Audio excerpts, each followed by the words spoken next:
Hello my friends, Simon Miller here, back in another hotel as my wrestling travels continue, and let's just call a spade a spade. Today has gone a little bit wrong because one, I lost an important part of my tripod, so I had to set up my camera in this very weird position, and two, it is a bank holiday Monday over here in the United Kingdom, which means What Culture's editors are having a much needed and much deserved some time off, and I need to get to a wrestling show in around about an hour, so this is going to be more like a vlog of me talking to you about Double or Nothing, but here's the deal.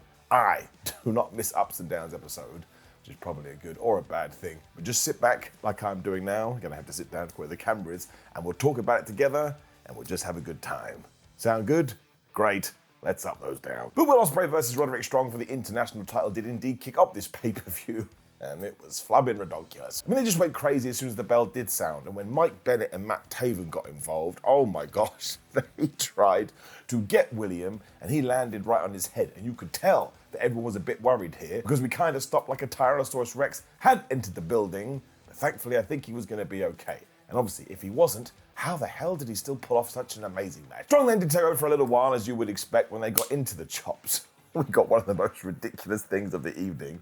I think I must be tired, because this one made me go, what on earth are we doing? Because Taven and Bennett were distracting the referee again by standing on the ring apron, when Wardlow just appeared from nowhere. He must have teleported in from the Starship Enterprise, and he was going to powerbomb Will Osprey. It was so obvious that something was going to happen, but the referee didn't realise until he stumbled backwards and hit these two when he turned around and said, "What are you doing? Get out the ring." Now look, I love goofy wrestling, as you do know it is for life, but some things are too absurd. This was too absurd. They must have heard people shouting at him going, there's somebody behind you, you absolute numpty. This was like pantomime in the UK. You've never seen pantomime in the UK. That is a silly reference, but I have to give it a down. You do need to suspend your disbelief. It just went a little bit too far. Osprey was so pissed at them too, he did this amazing sky twister pressed onto everyone when Roddy and him got back in the ring, and they just kept doing their wrestling tennis. And some of the reversals and some of the counters and some of the transitions, I don't care who you are, these are two top-tier professional wrestlers. I mean, at one point they must have just been going through the wrestling rule book and going that one, that one, that one, that one, and when Will Osprey busted out the Oz cutter, for some reason the referee went to check on Roderick, but actually it was kind of going to tie into the story, because Will was a bit like, oh no, I've hurt somebody else. When Don Callis, who was on commentary, came down, he was like the devil on your shoulder. He's like, yeah, you have, and you should hurt him more. Why don't you break his neck and win the title? Do the damn Tiger Driver. At first, Osprey thought, you know what, I will do this, because he had been convinced when he did hesitate, and you can't hesitate in a wrestling match, because Roderick Strong got out of this, and he booted him right in the head. That was a pretty good 1-2. Ooh, I could never really believe that Will Osprey was going to lose, but they got me. We then got it again because Will was able to reverse the end of Hardtake into the most devastating move in all of sports entertainment, the surprise roll-up for a 1-2, when Strong just got up and kneed him right in the head. Of course he did. Then tried for his finisher again, but Osprey landed on his feet and he hit the Stormbreaker and he hit the Hidden Blade, but in the opposite direction, and he got the 1-2-3, meaning he now is the international champion. And of course, Don Callis celebrated this like he had won the belt, but it was just so good. And in terms of opening matches, my word, should you go out of your way to see it, he's getting it up. When we got a pretty damn big surprise. Because of nowhere, Adam Cole's music hit and he came walking to the ring. And it's very important he was walking. Last time we saw him, he was hobbling because of his ankle. He's also mad at the people of Las Vegas because they totally suck, because he should be with the Undisputed Kingdom right now, but he has to be out here to remind everybody he has been through hell and not a single individual appreciates it. I was like, I appreciate you, Adam Cole. I think you're wonderful and you have lovely hair. Adam then threatened he was going to ruin us, which was a bit scary, when the lights went out and of course the crowd went ballistic. They knew what was going to happen. Because we cut to the big screen and somebody was walking down a big old corridor when they walked into a dressing room, and they found a bunch of stuff that had to have been associated with MJF when a picture appeared, and on one side was Adam Cole and on one side was Maxwell Jacob Freeman, but it had been torn in two when that familiar music hit. I'm pretty sure he had an old school Triple H leather jean jacket on, so I love this guy. And even though Adam wanted to hug him, which was kind of hilarious, Maxwell was like, no, we're not doing that. And he booted him right in the penis. He also hit a brainbuster as MJF called him a noodle arm son of a bitch and told him to get out of the ring. When he got the microphone, my word, have I missed this guy. Because he got a proper rage-fueled promo saying he's never going to trust anybody again, and he didn't need New Japan, and he didn't need Vince McMahon. He said that name, because unlike everybody else in the back, nobody else has ever made MJF. because it was MJF that made MJF. He also said all the dumb stuff like kangaroo kicks are gone. That made me a little bit sad because I love them, because they made me laugh. But he also turned to the mask and said, no more wearing this, because that's for cowards, and I ain't fearing anybody anymore. The best line was, it's not his fault, he's better than all your other favourites who can suck donkey dicks. That's what came out of his mouth. And once again, I was like, Max, I'm glad you're back. He then told the cameraman to zoom into his leg too, which sounds weird out of context, but it's because he's got a brand new tattoo. And talk about this, he has an AEW Bet On Yourself logo, slap bang, right on his calf. And he did tie this in because he was like, you think I'm signing with anybody else? No, I'm not. I'm not going anywhere. Well, no, he said, I'm not leaving, because he did actually channel Leonardo DiCaprio from The Wolf of Wall Street, which I think is tying in to a brand new catchphrase he's going to have when he threw the microphone on the floor. And this place went absolutely crazy, as did I, because he is so damn good. It's so good to have him back. As we said before, I would build the whole company around him. I'm very excited to see what we are going to do next. Let's get it up. When we got another return, I didn't even think about this, but it was the Bang Bang Gang taking on the Death Triangle, and of course this was good. Think who's in it, they never miss. Jay White ran away from Pac too, because he totally gets his character, which meant Pac was like, all right, well, I'll just beat the guns instead. When the Lucha Brothers tagged in, and they also whooped Austin and Colton. Honestly, they are just so damn fast. They also hit double dives when White got back into the mix, because he saw an opening where he DDT'd Pac and needed that spike cell that he does when he lands right on his head and his body kind of contorts. I mean this from the bottom of my Tootsie Toes. In the history of DDT cells, nobody's ever done it better than Pac. It did mean he got beaten up for a little while until Penta got the hot tag. So you know what these two do. He summoned in Phoenix, and they were jumping off each other's shoulders in order to do their offense. Once again, I just stared at them like, I don't know where you came from, but man, I want to know where you're gonna go. I don't know what that means. Jay was then back in because he thought he could get the better of these two, but he was totally wrong when Pac was like, hey man, my hand is getting really hot. So he got the hot tag, and finally he was going to get him some of Jay White. Now sadly, he was only able to hit this absolutely crazy German suplex before the tag klaxon went off. And it just means everybody got in the ring. And this is when we got to that surprise I was talking about. Because eventually it meant the Death Triangle got the upper hand, but when Pac went for the Black Arrow, the referee was totally distracted because stupid guns were waving around a gold baseball bat. When Juice Robinson did indeed return to AEW, he wiggled the ropes, which means Pac fell right onto his penis. He was totally done. Blade Runner, 1, 2, 3. This match was super entertaining though, and I was really happy to see Juice Robinson back, because I think he's been gone for around 7 months, which is a crazy time. It still feels like we are teasing Jay White versus Pac. I need that singles match in my life more than I need my hair. Let's get it up. When babyface Toni Storm retained her title against bad guy Serena Deeb.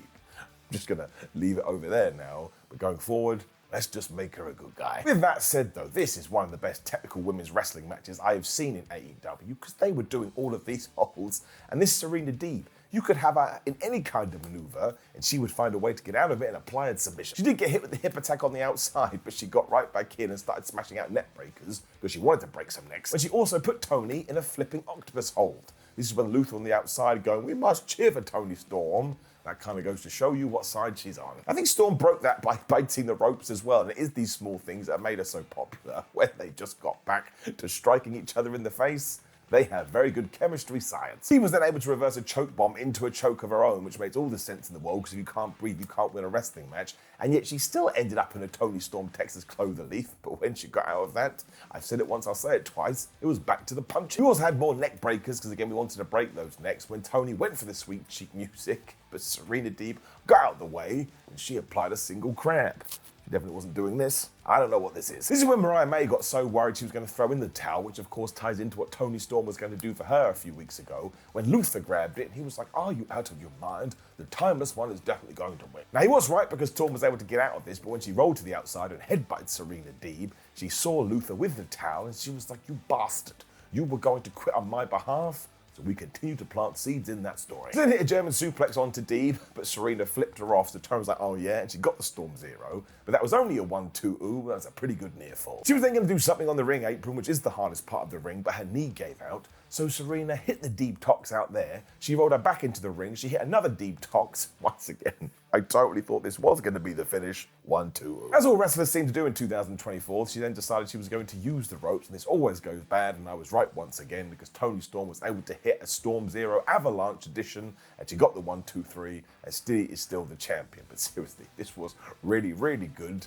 I don't mean to keep going on about it, and in fact, I'll leave it to the side for now, but Toni Storm is a babyface, so let's book her like a babyface, but it's totally getting it out. When Orange Cassidy got revenge against Trent Beretta, So all is right in the world. Don Callis was back on commentary too, and I thought he was going to be more involved here, but he wasn't really. When these two also started to punch each other in the face, which makes all the sense in the world. I mean, flipping Trent retired Chucky T. Orange was really cooking when he hit a DDT when he totally flubbed up, so Trent hit him right in the throat. Oh, that's weird. I didn't think pieces of fruit had throats. What do I know? Back to school I go. Cassidy didn't care about any of that though, so he started to do the hand in the pockets thing, and he did the little kicks. This made Trent so mad, he totally bought the bait, so Orange just smacked him right in the eye. Eventually Cassidy did fluff on a dive though, which is when Trent grabbed him and pile drove him into the ring apron, which is the hardest part of the ring. And I tell you, if you were the ring apron of this evening, you were having a terrible day. He then was going to use Simba the Steel Steps, but thankfully Orange got out of the way of that because it has been a staple of their feud and hit the beach break when he cast Fake Hug.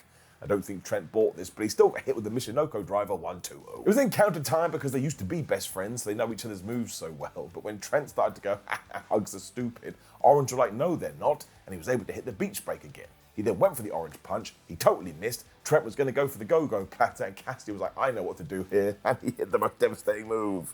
In all the sports entertainment surprise roll-up, 1, 2, 3. So he really does love doing that, and afterwards Rennie Paquette was trying to interview Trent with Rocky Romero, and Trent was like, I'm done with this, and he left through the crowd. Listen, later on, Don Callis was like, I'm going to sign someone new to my family on Dynamite. It's so going to be Trent. But once again, this was a good match. I'm going to throw my down in here though, and it goes for the whole pay-per-view. And listen, if it was to your taste, I absolutely am behind you. But just for me, on this day and how I feel, the whole thing was just way too long. There was just a few matches I thought could have been taken off the card and put onto Dynamite or something like that. And look, it has nothing to do with the guys involved. I think Orange Cassidy is one of the best wrestlers in the world. Go check old lists that I've done. It's just how I felt, and you can't change that. And about halfway through, I was like, man, maybe I need a little bit of a break. So it's a down. Which was sort of the same for Chris Jericho versus Hook versus Shibata for the FTW title. Like, once again, it was an entertaining fight, but given that there are so many belts in AEW, I kind of think you probably could have done this on a Dynamite. What do I know? It really was super fun though, with an ending that I really liked. And of course, Shibata and Hook totally hate Chris Jericho. So when the bell rang, they just went and beat him up. Bless Hook though, because as soon as he had the opening, he did German suplex Shibata when Chris was back with one of those bags. Now, of course, usually it's meant to be thumbtacks. And last time he did this, it was hockey pucks. But given they were in Las Vegas, it was dice. And what absolutely popped me, as a wrestler would say, is that he totally flubbed on this. Because who was the first person to be thrown into the dice? It was Christopher Jericho. I was then laughing even more because Hook and Shibata took these things. They were just throwing him at the man, when all of a sudden, all three had kendo sticks, because of course they did. It's a hardcore wrestling match, and even though Jericho tried to use his, it didn't really work, so Hook looked at Shibata, and Shibata looked at Hook. Once again, they whooped him. There was a table set up at this point too, and we rolled Jericho onto that, and I think Shibata wanted to grab Hook and DVD him through the table onto Jericho, but instead he kind of missed and landed on his head. That freaked me out. It didn't really bother Shibata at all though, because then all of a sudden he had people in double submissions. But when that didn't work, he got code breakered. Ruh-roh. Hook also avoided the Judas effect when he applied the red rum, when finally Big Bill was like, hey, this thing's no disqualification. Maybe I should walk down there and help out. And we actually soon find out why he didn't do this, because he was going to throw Hook off the ring apron through a table, but it didn't work. And instead, Hook hit a suplex onto Big Bill through that thing, which looked amazing. And honestly, Big Bill almost got impaled by that table. That's kind of scary. When the madness did calm down, Hook then went and applied the red rum to Chris Jericho, which is when Shibata was like, I remember what we did last time, and he applied the figure 4, so we were doing it again when a masked man ran into the ring. Now, I had no idea what was going on here, but man, did I cheer when this guy whipped off his damn thing, because it was Brian Keith. Now, 1, this ties into what did happen to him on Dynamite, which actually irked me, but also 2, I suppose he's going to join the learning tree. After he had done what he needed to do as well, Hook got absolutely wrecked with the Judas effect, which is where we got the 1, 2, 3. And honestly, I'm so pumped for Brian Keith. He is somebody on the AEW roster who has needed a big push and actually needs to be involved with something like what Chris Jericho is doing. So I am giving this an up. Mostly based on the ending. I didn't see it was coming, and I think that's good booking. The man that's kept on coming though, of course, as it was Jon Moxley versus Takeshita, not for the IWGP title. As you would expect though, this was damn good as well, and of course Jon Moxley went into this with a gammy arm, so Takeshita looked at that thing and was like, I'm gonna rip it from your body. He also hit this massive Takeshita line when he made the cardinal mistake. He hit the D-pad and he started to pose. So Jon was like, all right, come here, we're gonna go to the ring apron, and I'm going to give a pile driver to you on it. It is the hardest part of the ring. Actually, that did not work. Because that was going to be the way with this entire match. Takeshita reversed that and just slammed Mox into the thing when Don Callis was doing a dance because he thought Jonathan's arm was broken. Now, if it wasn't before, it definitely was after, because Takeshita was then using Simba the Steel Steps and barricade and a steel chair to just mangle this thing. And at one point I was watching it going, man, you've got real problems, son. What are you doing? He then just blasted Mox right in the face, who crumpled on the floor when he hit a brainbuster. And I'm sorry, when Moxie was down there, he must have gone and taken a Phoenix down, because all of a sudden he had a second win. Well, I mean, kinda. He was going to go for the triangle choke, but Takeshita just raked his eyes and hit a palm of power. Sheesh. It took Mox coming flying out the corner with his massive lariat to finally get into this. But once again, Takeshita was like, I'm not interested, fool. And he hit him with the wheelbarrow suplex. He was then going to get the win with that big old knee, but somehow Moxley did turn that into the paradigm shift when he also locked on the choke. And even then, given that he hadn't done anything, I still thought, man, this is how he's going to win. But I was wrong. Because when that failed, he went for the Death Rider, which also didn't work. So Takeshita got him and threw him into the ring post. You probably could have DQ'd him around about 97 times. Ran insult to injury too. He then hit Moxley with the Death Rider, but that was also a near fall. I'm just going to level with you. Don't tell anyone. I actually thought that should have been the finish. Instead, Don Callis started yelling at his fake son, saying, use more chairs, use more chairs. And he did start throwing them all into ring. All he did was distract the ref. This is how he was going to be defeated. Because as Mox did get his bearings, he noticed the position Takeshita was in, and he just stomped this guy's head into one of these steel thingamajigs when he hit the Death Rider, and he got the victory. And if you want to say he stole one here, well, you probably could. Now, this was a really, really good fight, so it has to get an up. But once again, it all comes down to these eliminator matches. If we are going to keep doing them, especially on pay-per-view, I just think the other guy has to win. Otherwise, you totally lose the jeopardy. That's kind of where I feel like we've arrived now. If Moxley was going to win, why not just do a straight-up title match? I mean, that's what got me here. I thought, oh my gosh, Takeshita will finally get his big win, and he can challenge the IWGP Championship, and then he can lose. So again, this is massively nerdy and geeky of me. Once these things get in my brain, I can't pull them out, because that would also probably kill me. That's a down. When my word did we change the feel, flub me. It was our TNT title match as Adam Copeland took on Malachi Black in a barbed wire steel cage.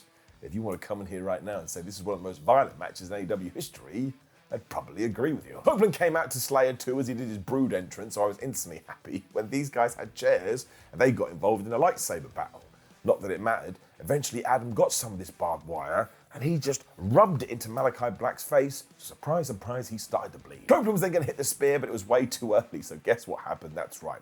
Black swept his leg and Adam Copeland went into the barbed wire. He was bleeding too. Took about 2 seconds. And then hit each other with a barbed wire baseball bat as Malachi hit Adam Copeland low when he gave him a sunset bomb through a table. And you could just tell this thing was going to get bonkers. More bonkers. He then tried for his big kick, but instead he got speared. When I kid you not, Copeland put him on a table and he trapped him there using barbed wire. Despite being 50 years old, he went to the top of the cage and he did an elbow drop all the way down to the floor. And I tell you, he kind of landed on his feet here. I genuinely thought he'd blown out his knees, but more power to this guy, he is something else. Somehow Malachi was still able to hit the Black Mass for a 1-2-ooh, and they spilled out of this cage somehow when the House of Black ran down, and they pretended they were going to join Adam Copeland. This was a waste of time, because they just beat him up. Brody King gave him a death lariat. Black then put on Copeland's wedding ring, because he is really weird, when he also put on this freaky mask, which is when the lights went out, and I knew instantly Adam Copeland is finally getting his dream. It was correct too, because who came from beneath the ring spitting blood into everybody's face? It was Gangrel, and he smashed everybody with Impaler DDTs. Now he looks so happy here, I ain't gonna get mad at it. Malachi wasn't interested in this guy at all. He must not have watched the Attitude Era, so he needed him in the face, but of course he had been distracted, because no wrestler can handle this. They forget they're in a match, and he turned around, spear. Because Copeland isn't normal either, he had wrapped himself in barbed wire when he took this barbed wire, and he wrapped it around Malachi Black's head. Look at my face, try not to laugh because it was so insane. And he applied the crossface when, surprise, surprise, Malachi Black passed out. Adam Copeland wins. So he essentially had barbed wire pushed into his face while being strangled. It's not really a holiday, is it? And once again, we cut to Gangrel, who had the biggest smile on his face, as Adam Copeland sold this like he was all woozy-goosey. He probably was. Now I'm kind of intrigued to see what's going to happen next here, because I figured that Malachi Black was going to win, and there are a lot of rumors, but listen, when two wrestlers put in this much effort, I am going to give it an up. Now let's never do it again. So you do have to respect this, and you have to respect Mercedes Renee, who was the next person out. I mean, you can say whatever you want about her AEW run so far, but she is a terrific pro wrestler. She had a big old entrance too, and Willow Nightingale came out with Chris Statlander and Stokely Hathaway, and they had like friendship rings or friendship bands on here. So instantly I was like, man, Willow, they are most definitely going to screw you over. Spoiler, they did. Mercedes then went arm drag crazy, but Willow basically no-sold these when they did start smacking at each other in the mouth, when they both went for dives, but they both missed. What is happening? Nightingale was then ready to do a powerbomb on the ring apron as this thing was out of control, but Mercedes had seen the Karate Kid movies, so you know what she did? Swept the leg. She went right into a leg lock after this too as they started to slap each other when she did get the backstabber for a 1-2 ooh. When they did get back up, Nightingale pounced her and I instantly knew this is gonna be good. Then grabbed Monet from a flying nothing and hit a spine buster, which looked totally cool. When she went from a cloverleaf into a big swing, into a DVD in the corner, and once again, Mercedes Moné is one of the best out there, but when it comes to Willow Nightingale, she's up there too. Mercedes was then done with all of this, so she went after the leg and hit the Meteor about 92 times when we were going to get to the shenanigans, because they were fighting outside when Chris Statlander kind of got shoved. And Chris was like, well, I didn't like that. Somebody needs to apologize to me. Stokely was annoyed as well, so he started yelling at the referee, went back in the ring. Willow Nightingale hit the power bomb, or the doctor bomb, or the babe with the power bomb, whatever you want to call it. She had the 1-2-3, but because the official was yelling at her friends, they totally missed it. Damn. It meant eventually she had to stop, and it meant eventually she had to give it up, and that's when Monet locked in the bank statement, or the crossface, whatever they call it nowadays. And when they moved to the corner, she hit Mercedes' money, or Monet Mercedes, whatever she's calling a brand new finishing move, and clean as a whistle, she got the 1-2-3. Mercedes erupted at this ring too, because of course she is now the TBS champion, as Stokely and Chris Statlander tried to apologize to Willow Nightingale. The damage was already done. Statlander also thought that Stokely was too mad, so she pushed him away as she went up the rampway with Willow, but by the time they got there, she turned on her friend, and she beat her up and finished her off with a lariat. It's a sad day. She ripped off the friendship bracelet too, which is Wrestling 101, when she flexed and Stokely Hathaway kissed her muscles, so I'm so excited about these two being a heel duo, and it just makes Willow Nightingale even more sympathetic, and again, Mercedes Moné is just brilliant, so all of this absolutely rocked. Getting it up. I do have to say once again, the card was just too long at this point. That's why AEW was lucky, because the next match was Swerve Strickland versus Christian Cage for the AEW World Title. That ain't ever going to go wrong. This is mostly because they do know what they are doing, although I was a bit surprised at the start because they locked up and started doing headlocks. I was like, Swerve, this guy tried to kill you recently. I think you should just bludgeon him. Eventually, Christian did goad Swerve out the ring though when he threw him into Barry Barricade. And I was like, right, here we go. Which is also when Nick Wayne was getting some cheap shots in because he is an asshole. But when Cage went for the spear, Swerve turned it into that power slam, power bomb thing he's been doing. That is a really good move. They then punched each other in the face for a while when Swerve grabbed Christian's turtleneck and just pulled it over his head so he couldn't see when he hit a neck breaker through the ropes. This is the stuff that I love about Strickland. He's always thinking outside the box. Swerve then flirted with Mother Wayne, which actually was going to be his undoing, but he did apply the sharpshooter onto Christian, which is when the mother went and got the title belt and essentially lured Prince Nana to come over, which he did do. He took that off of her, which of course is when the referee turned around. He saw the prince, he was like, bro, not on my watch, and he ejected him. He got played. This allowed Nick and Killswitch to then work on Swerve Strickland, but at one point Killswitch accidentally hit Christian, so that's not going to go well. When they got back in the ring, and Christian did hit the spear, but he only got a 1-2 ooh. Patriarchy kept interfering, and this is when the official was like, right, I've seen you now and you have to go. But talking about seeing, Christian didn't want Swerve to see anything, so he raked his eyes. That must have helped because Swerve then went to spear Christian through the ropes, but he totally missed, and he murked himself on Simba the Steel Steps. And I tell you, the punishment that Strickland is willing to take, that man is something else. He then went and toyed with Tina the Turnbuckle, which was actually plan B because Nick Wayne then ran back down and he hit a cutter, which is when Christian did get the kill switch, and that was an amazing near fall to the point that part of me was like, well, maybe we should have done it. Nana then ignored the rules as well because he ran down to help Wayne. This is where we have to do, just give it a little bit of a down. I know I'm being a nerd again. But if the referee tells you to go away and you're just allowed to come back with no consequences, then the next time the referee tells you to go away, you just say, no man, I'm staying here because you don't have any powers. Sometimes things do have to make sense, and they can't be 2 + 2 = potato, so like mini down. The match still absolutely ruled though because they did go back to trading shots, and when Cage went for another spear, Swerve hit him with a house call mid-spear.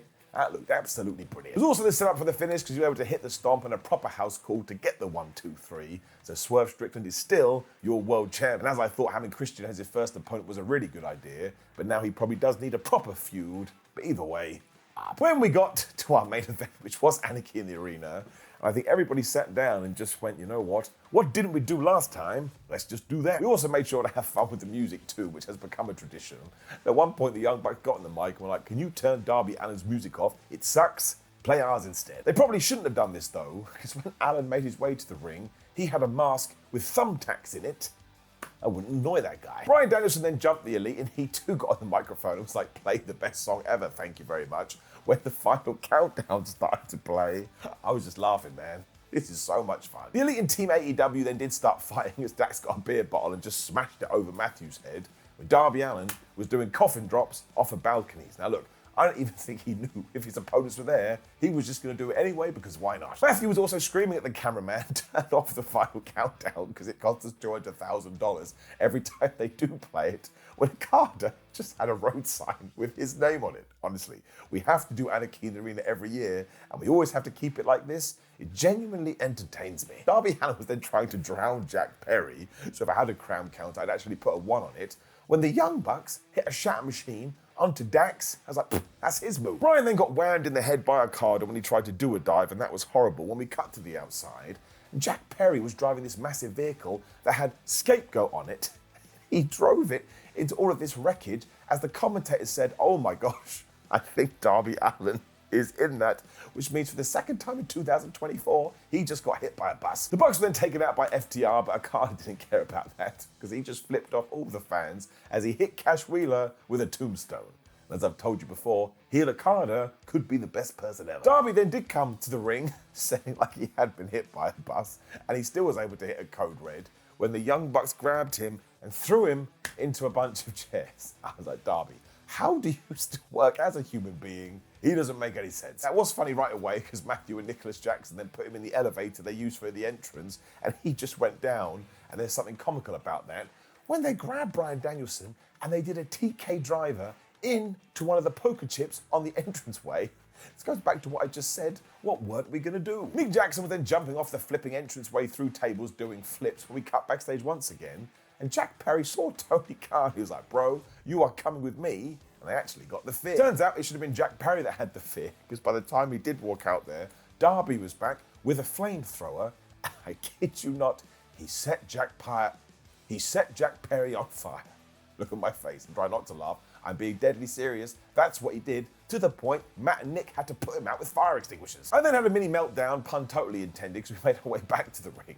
And the Bucks summoned this hook from the ceiling, because they were going to tie Darby Allin up like he was a piñata. I mean, who comes up with this stuff? FDR stopped all of that with a shatter machine when Okada got involved, when Matt Jackson had a chair and he hit someone and it actually exploded. So now we got exploding chairs. Okada wanted to top that too, so he put on a sleeve that had thumbtacks in it and he hit the Rainmaker on Cash Wheeler. And I was like, I really do not understand what you're going to do next. You've already escalated. Turns out we did have something, because Okada went and got the Young Bucks' brand new shoes and he told them to put them on because they had thumbtacks in the bottom when they did raise Darby Allin in the air and they gave him a bunch of super kicks to the face. I was like, yep, that's it, he's dead. Danielson was then running distraction, which worked because Matt accidentally hit his brother. This went totally bad for the Bucks because Danielson was then in position of this horrible shoe and he took everybody out. Not for dinner, he hit them with thumbtacks. He also hit a chair-assisted Psycho knee onto Okada, which got broken up at the 1-2, when the crowd realised, wait a minute, Darby is still up there, as they started to chant, please save Darby. Now, fair play to the commentary team. They were like, well, the reason people aren't probably come out is because they're worried they're going to get fired by the Young Bucks. Now, Bryan Danielson did try to help his friend, but this was totally not going to work, and he got hit with every single finisher under the sun. When Jack Perry was back, he hit his own big knee, and he got the 1-2-3. And that rhymed, so we must have done something right. Now, of course, the main reason we did this is because Bryan Danielson doesn't care if he wins or loses. He just wants to wrestle. But given that it was Jack Perry getting the win, we clearly have big fans for him. But seriously, this was just unbelievably joyous and totally insane at the same time. I'm a big fan of Anarchy in the Arena because it makes me go, oh my gosh, and I'll be laughing my ass off 5 minutes later. It's totally getting me up. Which does indeed bring us to the end of AEW. And I'm a little bit exhausted from watching Double or Nothing, but they do not miss with the pay-per-views. And if you enjoy the 5-hour length, more power to you, and I'm still giving it an up. Now, I would say interact with the video, but I have no idea what's going to come on the screen. I do apologize. This is a little bit of a bodge job, but I like to keep the momentum going. And hey, it's the first one in about 8 years. I think that's a pretty good record. I'll see you soon.